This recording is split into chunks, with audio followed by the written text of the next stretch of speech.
You evolved from that business into digital marketing, right? You started your own company, your own digital marketing firm. I've been in the digital space since 2003, right? So I had, building websites, writing code, working with engineers. There was a bunch of things that were in my favor when I stepped out. Talk to me about your journey owning a digital marketing company. You listed a handful of services there. Was there one service that you were more of an expert in than others? Yeah, so what I just heard was what SEOs did, which is so wrong, is they would publish one big block of content and then cross their fingers and hope for the best because they weren't structuring it for readers. Well, then what were you doing? What's the value you bring? What can you offer people? How do you help them without getting $1 from them? We'll do it live. Okay. We'll do it live. Drop the mic with Jason Hunt. So the traffic was missing, and it's not coming back. It's just and I'm looking at it going, it's not a problem with this website because our neighbors who are ranking with us, they're also gone. And at some point I go, is this what happened? Did they really search and replace quote unquote legitimate businesses, folks who are working in the non-black market, right? And just wiped out folks who were operating the black market. And I started to look at the SERPs and that seemed to be true, which meant there ain't no coming back from this, or it's going to take a long time, or like whatever it is, it's not going to work on my timeline. So I did the math and I realized that I would need to fire the young lady who I brought in maybe late September, and then I would fire myself the week after, something like that. If it wasn't September, it was October. If it wasn't October, it was November, depending on the run rate, depending on some factors. And so I remember very specifically trying to figure this out, and I was on the line with a gentleman, and he asked me, "What do you want to do?" And I said, I'm looking to figure that out right now. And he didn't mean anything by it, but it didn't sit well with me. He says, when you figure that out, let me know. Okay. And we hung up, and I was so irritated. I was mad at myself. And I thought, that's the last time I'm going to tell someone I don't know what I want. Because if you don't know what you want, there's no possible way for them to meet you there. Mm-hmm. Right. And I gave my employer at the time 4 weeks. I think it was actually 5 weeks notice because they goofed up the calendar. And I didn't have a single contract. And here's what I do not recommend to people, because Harvard Business Review will not be publishing this case study of my business plan was, I'm going to make it work out. That was my entire business plan. I'm quitting my job. I have literally no contracts. Some conversations, but I've had conversations in the past, right? Freelancing since forever. It wasn't new. And I always saw that there was a cycle to them. They ended. They were at the beginning of growing something. So I didn't really have indication around this is going to be a thing, other than the commitment to do it. That was the biggest difference, was the commitment to do it. So I quit the job. I give notice, and it was like 2 weeks before I was starting to work for myself. And I'm up at midnight printing out 3 statements of work. And I'm thinking, oh my God, like this is happening. This is working. My non-publishable Harvard Business Review business plan is working. This is awesome. And I couldn't tell you how I did it. I have some theories, but I stepped into 4 months of 60-hour work weeks, all billable time. So it worked out. It worked out for me. 60 hours and 60 hours of non-billable time, did you say? Of billable time. Billable time, I was going to say. Okay. Yeah. Now, this was your first dipping of the feet into your entrepreneurial journey. At this level of commitment, absolutely. Tell me a bit about that business, that initial business that you started getting involved with. Was it related to the CBD? It was, yeah. It was totally CBD. Okay. And what was your role specifically in it? Did you find yourself wearing one hat more than others within the operation when you started? Yeah, I was the CEO. I came in to run the business. So yes, responsible for the traffic, but also responsible for the revenue, and also responsible for the people and all the things. So it wasn't just the website anymore, and the people who supported the website. It was the business. Okay. So, and that business there, because you evolved from that business into digital marketing, right? You started your own company, your own digital marketing firm. Yeah, but I've been in the digital space since 2003, right? So I had, building websites, writing code, working with engineers, working with marketing, being in marketing, SEO. There was a bunch of things that were in my favor when I stepped out. Were you specifically focused in the CBD space for the For my digital marketing? business, Yeah. no, not even a little. No, and they would show up for obvious reasons, but it wasn't specific to CBD. No. Talk to me about your journey owning a digital marketing company. You listed a handful of services there. Was there one service that you were more of an expert in than others? Yeah, I mean, CBD, SEO has been my bag since 2003. I was doing SEO before I knew I was doing SEO, and so I was working for one of the babies of AT&T, and it was four of us working on this little skunkworks project that the company really wanted to support, didn't really want to support. There's four of us out of hundreds of people working on this thing. Small budget, lean, and at the same time, my boss comes to me, my manager comes to me one day and she says, we got to hire an SEO firm. We don't know what we're doing. Okay. So we hired this firm in New Jersey, and this is 2003. We're paying them about $6,000 a month times 6 months. And the deliverable for month one was 4 pages of a PDF, what I would call SEO editing. So imagine if you're reading a web page and it's a little vague, right? You're reading an insurance page and you're like, what type of insurance? It's car insurance, right? That type of thing would show that. Then that would be the edit times 4 pages times 3 months, the same deliverable 3 months in a row. And I'm like, you got to take a look at this. This is $6,000. This is in a phone call. Like, this is insane. And he goes, let's hold on. Let's see what they give us next month. And they send over this best practices of interlinking, how you link within your site, primary navigation, footer, whatever, from blog articles out to product pages. And it was about 1.5 pages, maybe 2 pages. And it was literally best practices. This is what it is. This is why it's important. This is how you can go about doing it. But there were absolutely zero, not even one recommendation for my website. None. $6,000. I dumped a couple paragraphs into Google. I can't say it came back 1-to-1, but conceptually, 90%. So I go to my manager again and goes, okay, so here's what we're going to do. We're going to fire that firm. You're going to find someone to come in and train us. And they're going to validate what we know. And they're going to fill in the blanks around what we don't know. Great.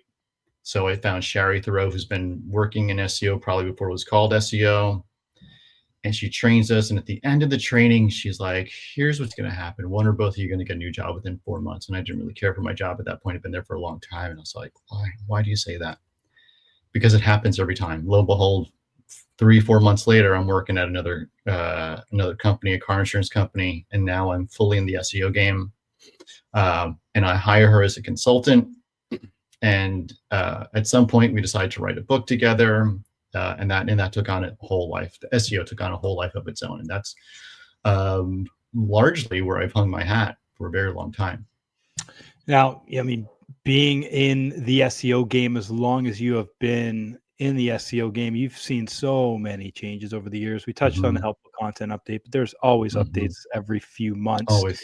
I mean, that must be frustrating being in the space for that long, having to be nimble and on the edge of your seat. Do you look at that as an advantage?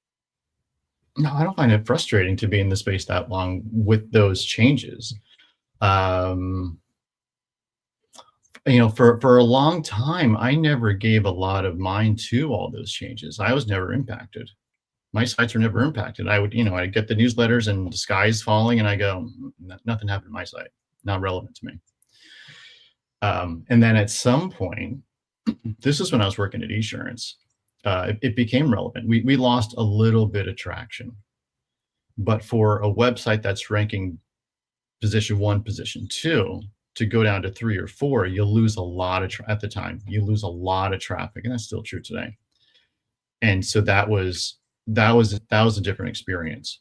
So that was meaningful, even if it was just a loss in position. There'd be times when we would swap positions for car insurance quote and car insurance quotes, just the S, right? From position 1 to 2, from 2 to 1, something like that.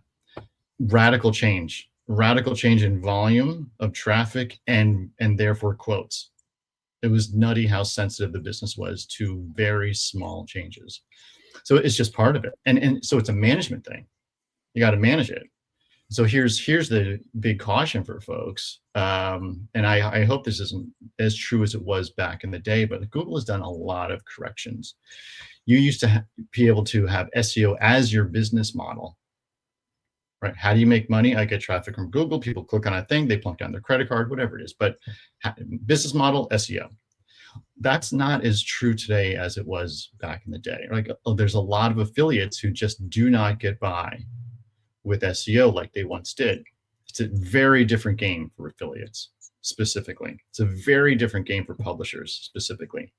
If you have a product or service, you're impacted by AI overviews, you're impacted by ChatGPT, but it is not the same game as publishers and affiliates. Very, very different. Let's dive into that and where the SEO game is. Here we are in, approaching 2026.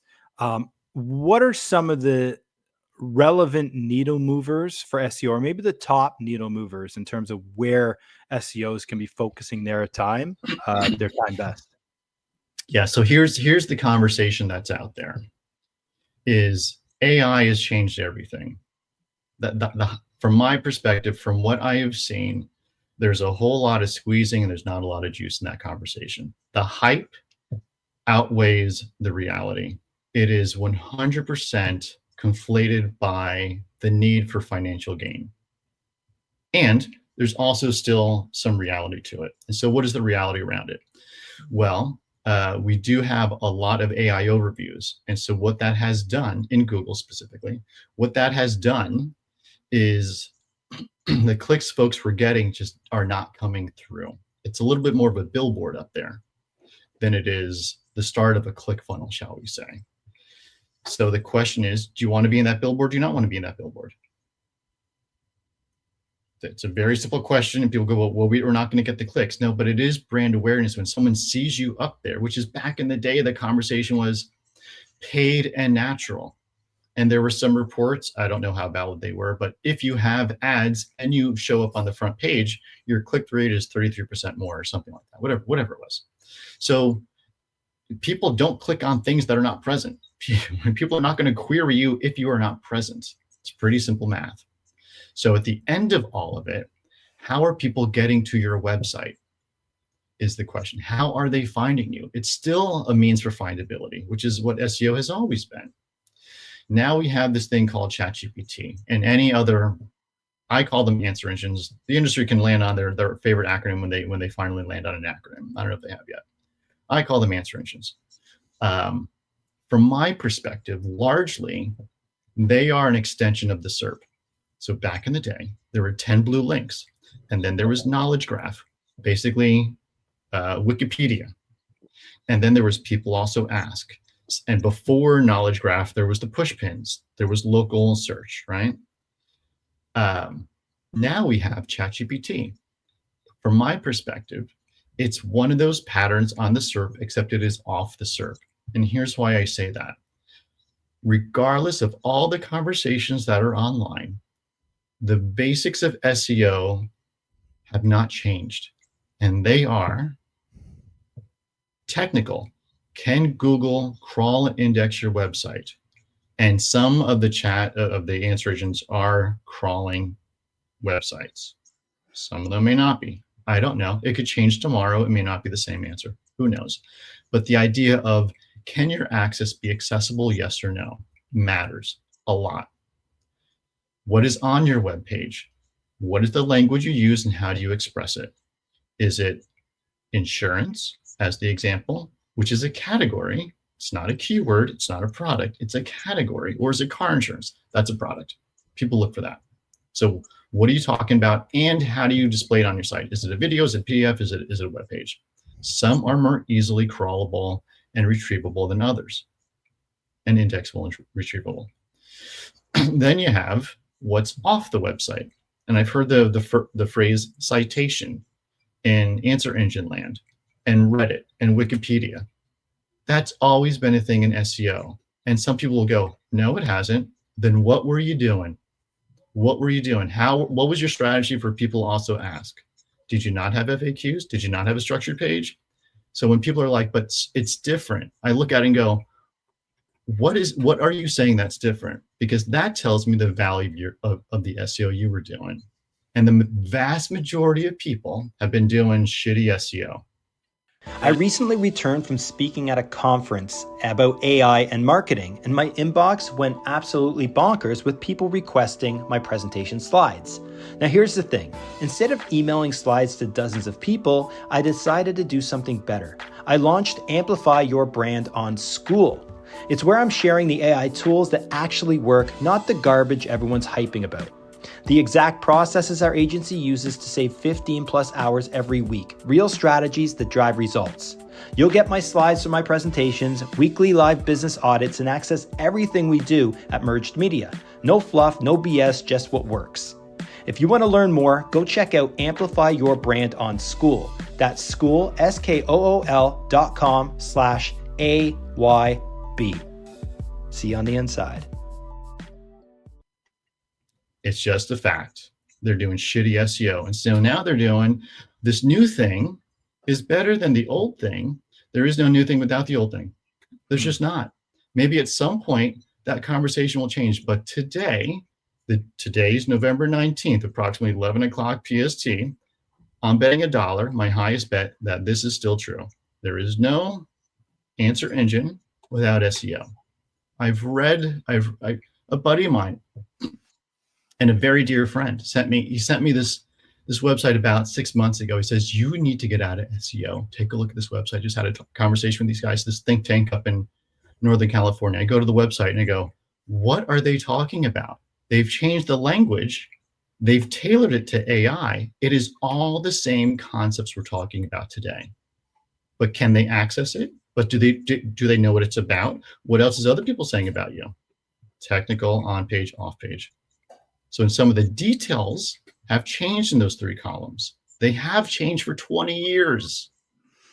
They've changed for 20 years. Back in the day, you could do cloaking better. You can't do that today anymore. You could keyword stuff. Can't do that anymore. You could get spammy as shit links. You can't do that anymore. So has it changed? Yes. Is it radically changed like people are saying? I don't think so.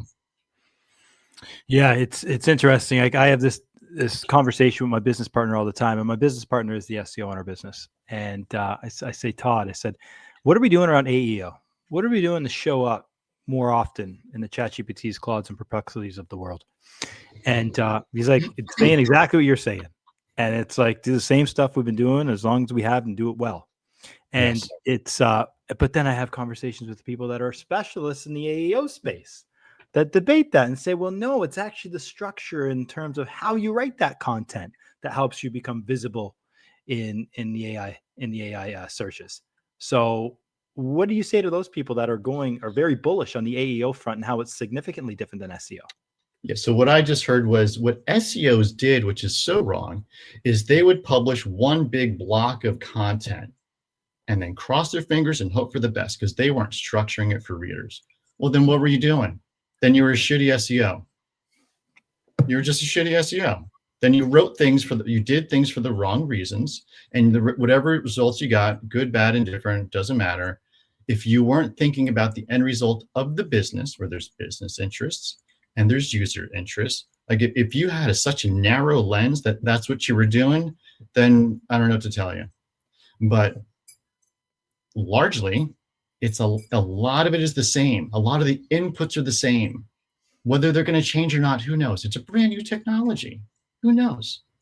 But the output is different. Absolutely. And let's talk about that for a second. I have a client who's been doing very well in a very challenging space, health and wellness. Super challenging. Had a meeting with them last week. We're going through the data, and they're doing all the things. They have a marketing mix, which no one really talks about still.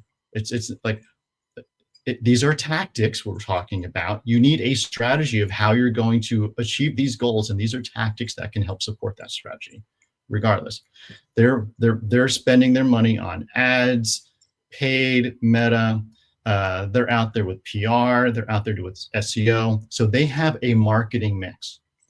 In this mix, 16% of their traffic comes from SEO. Google specifically SEO, 16%. How much comes from chat? 1%. Why are we talking about it so much? Now, someone else's world may be different, but I remember back in the day, and I thought this guy was douchey, at a conference, at an SEO conference, I'm not going to name names, but there was a gentleman on the panel with I think it was Bing. I mean, they've gone through, I think it was Bing at the time. They've gone through their own rebranding. And this guy was an SEO on the panel with the guy from, we'll call it Bing. And he says, in front of a room full of people, a packed room, he says, when your market share is more than 10%, let me know, then I'll give a shit. That was then. And as harsh as that was, is he wrong? Why are we talking about it? Can we make it better? Can we own all the traffic in Bing, right? For paid ads, lower spend, but maybe more manageable, lower volume, right? So, pluses, minuses, but generally speaking, you're right. When your market shares are worth talking about in the boardroom, let me know and I'll give a shit. So the hype, we've been talking about this for years at this point, for years. The copy is still shitty. It is vanilla as hell. It's vanilla as hell. Oh, but it sounds much better than I used to write. Well, you're a shitty writer too. I don't know what to tell you. Just because you have access to Word doesn't make you a writer. Because you have access to Adobe doesn't make you a photographer. Doesn't make you a designer. You have access to the tools. You are not the thing. You have access to the tools. Oh, but now I'm a better writer. Great. Congratulations. You and everyone else with shitty writing skills are just as good as everyone else with shitty writing skills now. Good for you. So happy. And when you read the shit, you know it's shit. And when you read something with a perspective, with someone putting themselves out there with something to say, that comes, I don't care if you agree with it or not, but I hope you appreciate it. I do. I appreciate someone putting in the effort at this point. Because everyone is just sort of like, hey, chat, what should I do today? Give me a marketing plan. You're not a marketer. You're not a marketer. If that's how you're developing your marketing plan, and I'm not saying someone with a marketing background can't look at that and go, that's right, that's wrong. I've done that with copy. I've run, dear chat, give me tables of content for, we'll use car insurance. I spent way too much time on car insurance. For a car insurance page about a new driver getting their first car insurance policy. And I could look at that table of content and go, that's pretty good. That is wrong. There are things that should be, for example, how do you finance? This is what came back. How do you finance your car? Because this was part of the TOC. Get a loan. Who is giving a loan to a 17-year-old kid, a 16-year-old kid? It's wrong. It's bad advice. But if you don't know about buying your first car, if you don't know about your first car insurance policy, you may go, this is relevant. It's not. It's lazy. It's incorrect. So we have largely, it's terrifying in some ways. We have largely outsourced our intellect and authority to a machine that spits out words in a logical order. Now, there may be some very good uses of AI. I'm sure there are. I've seen a couple. But what we're talking about here has been hyperinflated and has produced shit. When it comes to local SEO strategy, okay, because there's been significant changes that we've seen, at least with local SEO, in terms of simplifying pages, getting rid of a lot of crap content, blog posts that have been written for years. We dropped our local SEO cost by 33% because we don't need to do as much content anymore, and still be able to rank and focus more on Google Business Profile and things like that. What are you seeing on that front? Yeah, I'm seeing Google Business Profile because again, it's what's his name? I always get him confused with Jesse James. Billy Sutton. Billy Sutton. He was a bank robber, 1800s. Why'd you rob all the banks, Billy? Because that's where the money is. Where are all the people? They're still on Google. Largely, they're still on Google. And the conversation with AI is get into these lists because listicles were never a thing before. Give me a break. And And if you're going to do that, great. Those are also called directories back in the day. So go find the websites where you should be anyway and get in them. Yes. And what could they possibly be? Local newspapers that have an online presence, chambers of commerce. The rules haven't changed. People are just changing the language around it, right? So those types of things and that local trust is huge. It's huge. If someone sees you in an article talking to your local journalist in your local paper, is there a feeling of familiar there? Yes. Is there a feeling of guy down the street there? Yes. Is it the same thing as going to Google and typing in thing in place near me? No, it's not. There's a different feel to it. There's a inherent connection to it. Now, if they see you at number one, right? Now we get into Google gullibility. You shouldn't rank number one if you don't deserve it. That's a thing. So if you can multiply those pieces of your marketing, you got something to work with. Or you can listen to the latest article. You choose. Yeah. Nick, hold that thought for 1 sec. My dog is behind me gnawing on a bone, and it's super annoying. Get out of here. Over here.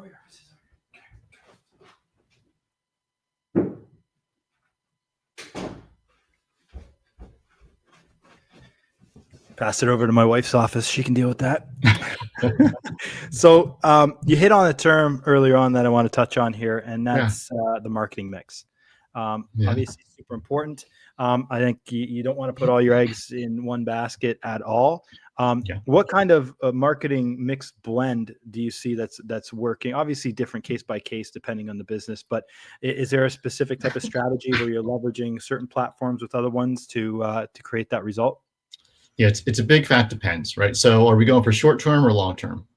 Are we going for building a brand long term, or are we going for more of a direct response model? You put $1 down, you hope to get $1 and penny back. Right? Let's talk long term. Yeah. So if we're talking long term, we're talking branding. We want to be associated with the problem when the problem arises. We want to be the solution top of mind when that shows up, right? So no one's thinking about SEO today, and someone goes, "Oh man, where did all the SEO traffic come from?" Ideally, they go, "We should call Nick." Ideally, not happening a lot because I'm a small business. But if you're a large agency, there's large agencies we could talk about. We could say, "Do you know this large agency?" We do, right? So that's the result we're going for. Ideally. Some places or some categories are tiny, so it could be easy to be the market leader there. And so how do you then buy or acquire or develop mind share? There could be a couple different ways to do it, but largely it comes down to what's the value you bring? What can you offer people? How do you help them without getting $1 from them? A lot of it comes down to that. So if you can be, and this is sort of the philosophy of the internet, possibly, maybe it should be for everyone. If you can be a good citizen of the internet, then you should get the best result out of doing that, right? Don't spam, don't do those things, don't produce shitty content. If you can be a good citizen from a business perspective, right? And so now what I just suggested was, well, we need to weigh two things at the same time: margin, as well as why we do what we do, the mission, right? And that's a push and pull. But I'm focusing on the mission here right now, which will then contribute to the margin. And sometimes we may have to pump it. We may have to buy those ads, right? Mm-hmm. But from a long-term perspective, mission is where it's at. Mm-hmm. Interesting. Yeah, because I mean, one of the strategies that we obviously always want long-term clients. Direct response, sure, we'll throw some meta ads at a campaign, get you some leads in the door, sure, if that's what you want. You're usually real estate agents that are asking for that, and the like, and home service-based businesses, but they typically just want it in the door. You want to build up that trust with them to, in our eyes, to potentially build that longer term plan, which is always the challenge. It's like at the box, I want to work with you forever. I don't want to work with you for 3 months, but a lot of those small businesses, you need to build up that trust first with the direct response. So what would you be doing in those initial stages on the direct response part there, where people need leads in ASAP, whether it's seasonal business, maybe they got a house in the market, a listing or something like that? What are you doing to try to get that direct response? Oh man, that immediacy is, and I've worked with some of these folks, right? So people come in with, oh shit moments, right? Crisis mode. So I'm working with a lawyer right now, and you want to come up? Okay. You have a dog. I see your dog. I'll raise you a cat. Yep. And so I'm chatting with him, and I'm like, you're not found. Let me know if I get this wrong, because you offer family law, aka divorce. You offer bankruptcy, and there's a few other services he offers. It's whoever is found first wins. Right? I'm in crisis mode. I got into an accident. I'm getting through divorce. I'm stressed. I need a solution. If you show up as a reasonable human being with a reasonable price for a reasonable service, you just won the client. But you're never going to do that if you don't get found first. So maybe SEO, but because that could take a while. So I wouldn't say don't do it. I'm just saying right now, maybe, right? What's the immediate need? Because SEO can pay dividends once you get that high ranking. Absolutely. But it takes work, and it takes patience and. But if you wanted someone in the door tomorrow using a direct response model, ads, you got specifically with that oh shit user scenario. Ads, yes, get in front of their face as quickly as best you can.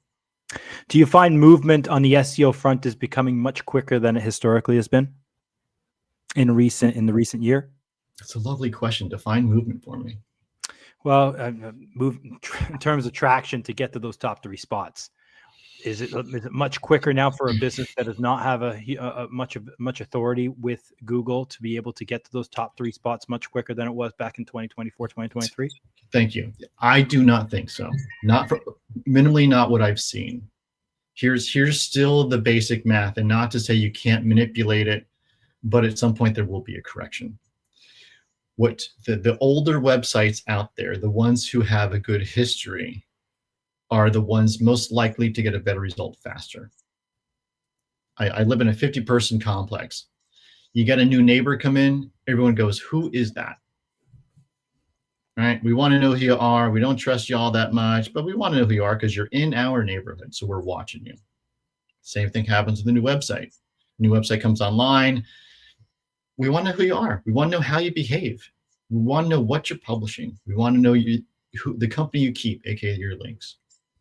So there's let's see who this guy is. Let's see who this gal is. Let's see who this website is. And from there, we'll see how we want to rank you. It's not to say we shouldn't be doing all the right things, but if it's a stressed budget, if it's a small budget, I would say foundational SEO, clean architecture, some amount of keyword research, make sure you're talking the user's language, the query language, and offer a good product, and make sure Google can crawl your website, and where you can get some links. Easy ones are chambers of commerce. Like, there's easy places for you to start building a business. Start there. Don't expect things overnight, because there's 2 ways to think about it.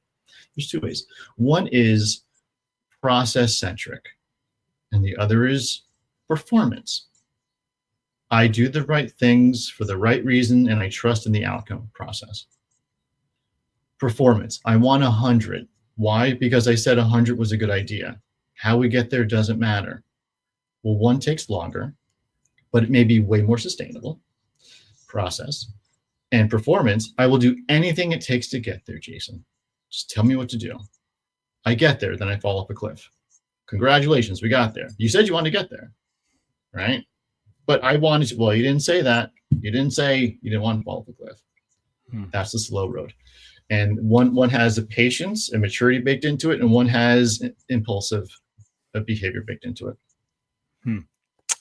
I'd be remiss if I didn't touch on this. And it's a bit of a we're going to go a bit off the beaten path on this one and talk a bit about, because you went from digital marketing, and you still are doing digital marketing. I am. But now you're also doing some coaching.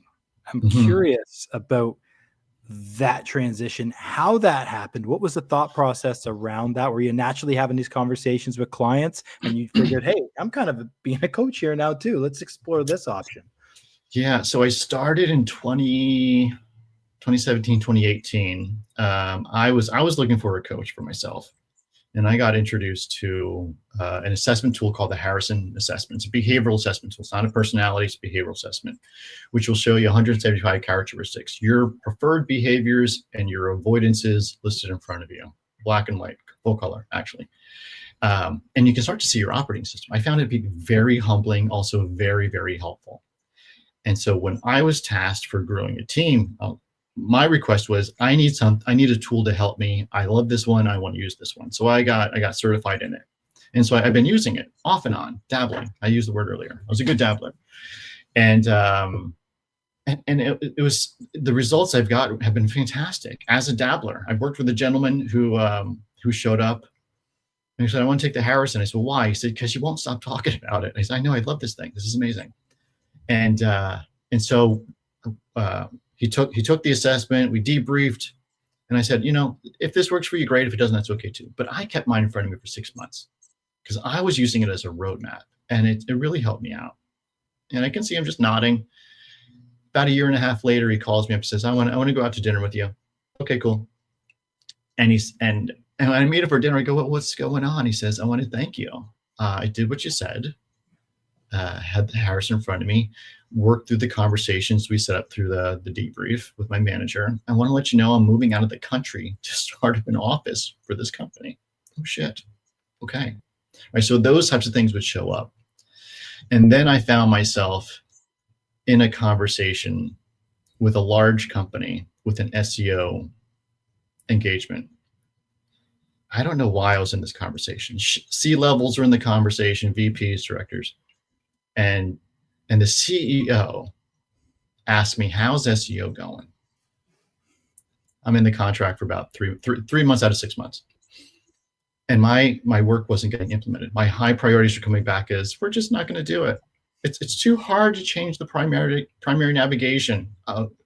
One of the main findability aspects of a website, we're not going to change. It's not indexable. There's no links in there. Okay. And so the CEOs, and so I know I'm not getting a renewal. Right, my work's, we're not going to get a good result. I'm not going to get a renewal. I'm not going to get a good result from this block of work. And so he says, how are things going? And I said, well, from what I can tell, you have an organizational issue masking itself as an SEO issue. And there's quiet. It's like 3 seconds of quiet on the phone, which is a long time on the phone, and I can't see any faces. And he says, you know what, you're right, and I'm going to do something about it. Well, he was fired at like 3 months later. He wasn't there anymore. So everyone knew there was a problem, apparently, and it was little too late. But that was the point where I started to think, I haven't been thinking like this since I was a W-2, since I was responsible for teams.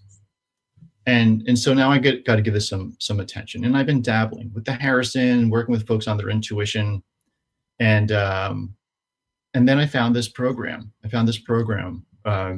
In Asheville, North Carolina, presence-based coaching, that really jived with me. I found some other ones way closer. Sorry, I keep touching my nose. I have a cat and his hair's all over my face.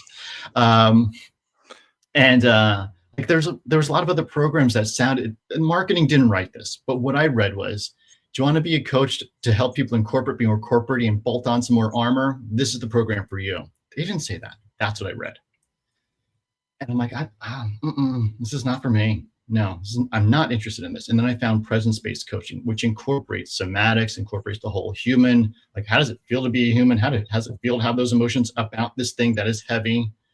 Great. So has proper coaching in there, has this aspect of somatics. For me, it's a perfect blend. It brings a lot of the intuition work that I was working on naturally into this framework. And I went to the retreat, like super stoked to go there, and I left just as happy. Which for me is the tell of I'm in the right place at the right time. How many times have you been to a concert or go to a movie and you're like, I'm so excited, you leave going, we should have stayed home, right? No, I didn't feel that way. And so I've been working with folks in that capacity. What percentage of your business would be work with the consulting, the Harrison, the coaching compared to the digital marketing side? That's a great question. And I used to think about myself as an SEO who does coaching. And now I think about myself as a coach who runs an SEO organization, a digital marketing company. That's how I think about it. So the time, the effort, the revenue, the revenue's in favor of SEO because that's the business I've been building for 6 months. I've not been dabbling in that. I've been building that business, right? Do you leverage the coaching with the SEO as sort of like kind of a package deal? Like, when you're talking to a prospect and you're feeling them out, it's like, this is a good coaching, but they could also use some SEO. No, they're separate. Separate. Okay. Yeah. This is for this, and this is for that, and this is for the other thing. Yeah. Got it. Because it sounds like a really nice foot in the door to build trust with a business. I've had SEO clients who are now coaching clients because I've built trust. And now I'm doing this thing, and it wasn't ready for prime time, but now it is. Can you mind if I tell you what's going on? Sure. Okay, great. How much is it? When can we start? Perfect. I have the call shortly with one of those folks. Very cool. That's awesome. Nick, if our audience has any questions for you, what's the best way for them to get in touch? Yeah. If you're looking for SEO, go to opticsin.com. If coaching is more your interest, go to nickmusica.com. Awesome. Nick, it's been a fantastic conversation. Thanks for joining. Thank you, Jason. Hey, thank you, podcast listener, for checking out that episode of Drop the Mic. If you liked that episode, I would love it if you went on over to your podcast platform and left us a 5-star review. And if you don't want to miss an upcoming episode of Drop the Mic, make sure you hit that subscribe button as well. Thanks again. See you soon.